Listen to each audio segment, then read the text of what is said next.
Hello you, hello traveler, and welcome back to the Definitely Greece channel. My name is Yota and I'm one of the many faces behind Definitely Greece, where we help people make their travel dreams to Greece come true. Don't forget to press that subscribe button so you can get all the best content about everything Greece. Here in Definitely Greece we have a very simple promise. We want every traveler to experience the real Greece away from what we call fast food tourism. In this video we go over all the best tips on how you can explore Crete, the southern part of Greece, and all our favorite lesser known spots around the island, as well as some general tips on how you can explore Crete the best way. So let's get started. Now it's important to note, it takes a lifetime to explore Crete, and every single time there's a new hidden paradise to explore, whether it's a beach or a little village up in the mountains, or a new local that shows you another aspect of Crete that you didn't know existed. Tip number 1.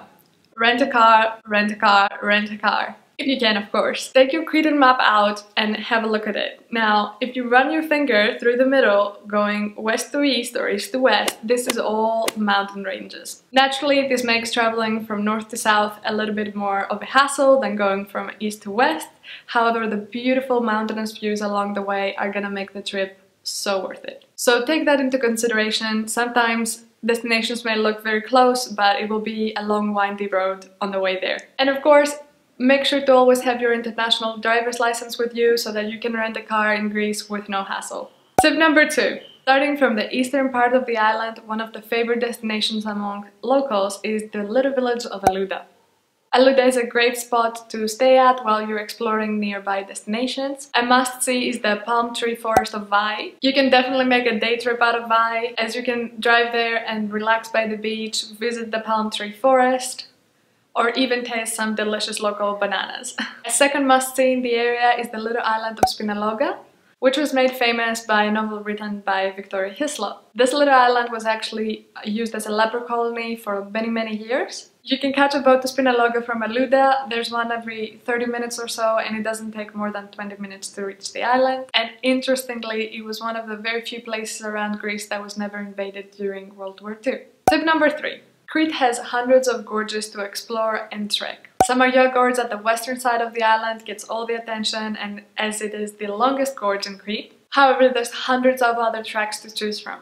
If you love the outdoors, take a moment to do your research and find the best fit for you. There's something for every taste. Imbros Gorge is more of a family-friendly gorge, as it's not too hard to trek and it's easily accessible for younger kids. Tip number 4. The mountain resorts. Although Crete has hundreds of beautiful beaches to choose from and hundreds of accommodation options to stay seaside while you're visiting the island, mountain resorts can be equally as beautiful. Two of our favorites is Enagron, located about an hour away from Heraklion, the capital of Crete, and secondly, Fabrika Farmhouses, which is located in the little village of Vamos. Both of these resorts are run by passionate locals that are gonna make your stay so unique. They make all visitors feel at home, and you will get a unique view into what Cretan hospitality is really about. Have a look at the activities offered, cooking classes, nature hikes, herb harvesting, and many more. And of course, some incredible nights of Cretan culture and dancing, which are not to be missed. As a side note, Crete is actually a very good cycling spot, so if this is what you're looking for to pack your bike gear with, go ahead and do it. In general, it's quite safe to assume that you should pack some form of activewear and trainers or hiking shoes with you if you love the outdoors and want to explore the Cretan nature. Tip number 5. This is more like a very good quick stop that you can make while you're driving around, road tripping around Crete, the Arkadi Monastery. Although the word monastery can be a little bit misleading, it's more like a beautiful Venetian Baroque church that will take you back in time when you visit. The monastery has a rich history during the Ottoman years and the Greek resistance, so make sure to visit the little museum by the side. Overall, just a great pit stop to make while you're driving around Crete. So, which type of traveler are you? Do you prefer the mountains or the beach? Drop it in the comments below so we can make more awesome content for what you prefer the most. Tip number 6.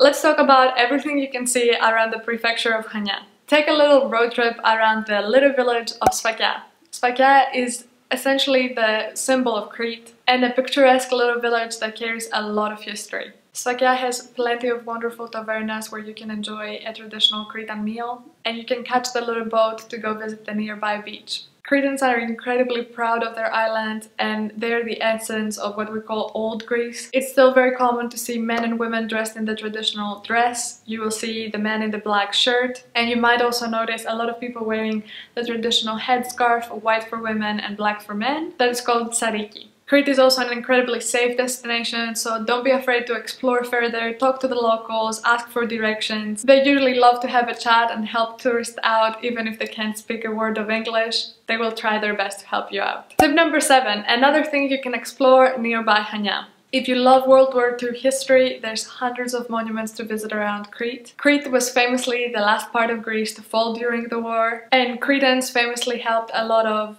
Commonwealth soldiers to avoid Nazi persecution. You can visit the Commonwealth cemeteries at the port of Souda, and the Cretans have also built a cemetery for the Nazi soldiers, which you can visit in the little town of Maleme, just a short 20-minute ride outside of Chania. Switching gears to something a little bit sweeter, tip number 8. This is one of the best spots to enjoy the view and taste some of the most delicious Greek desserts all in one. About a 10-minute drive from Chania, you can find Koukouvagia or Owl coffee shop. It offers spectacular views and some of the biggest portions of traditional Greek desserts you have ever seen. It's a great spot to enjoy a sunset. Right next to it, you can find a little park dedicated to some Greek leaders, as well as a little chapel. You can walk around there as well, enjoy the view, and there's plenty of extremely friendly cats to pet as well. Tip number 9. Do some pottery shopping while you're in Crete. As you can imagine, Greece and pottery go hand in hand. We've been doing this for a few thousand years. There's plenty of shops that you can browse at right at the heart of Chania, the Venetian port, which is a must-see whether you're staying in Chania or not. One of our favorite shops, Flactor Ceramics, has hundreds of different options, so you can get a very unique little gift for your loved one's home, or a great new addition to your own kitchen. Now, if you're running a little short on luggage space, don't worry. They can deliver it directly to your home country, so you can come home to your lovely Cretan gift. Tip number 10, the olive oil. This is a must experience when you visit Crete, as Cretan olive oil has a history that spans thousands of years, quite literally. One of our favorite places where you can see the history of olive oil, see how it's made, and get lots of little gifts is the Kanakis factory, located a 30-minute drive away from Chania. In this little family-owned factory, you will see how olive oil is made, how the olives are harvested, and in general, what makes olive oil so special. And of course, all Greek food is quite literally doused in it. This is the secret ingredient. Don't think that's something more complicated. If you want more tips on what to do while you're exploring Chania, check out this link, where we have compiled our top 20 activities that you can do while you're staying in Chania. Drop in the comments below what other destinations you want to visit in Greece, so we can create more awesome content tailored to you. I hope you enjoyed this video and hope to see you in Greece very, very soon.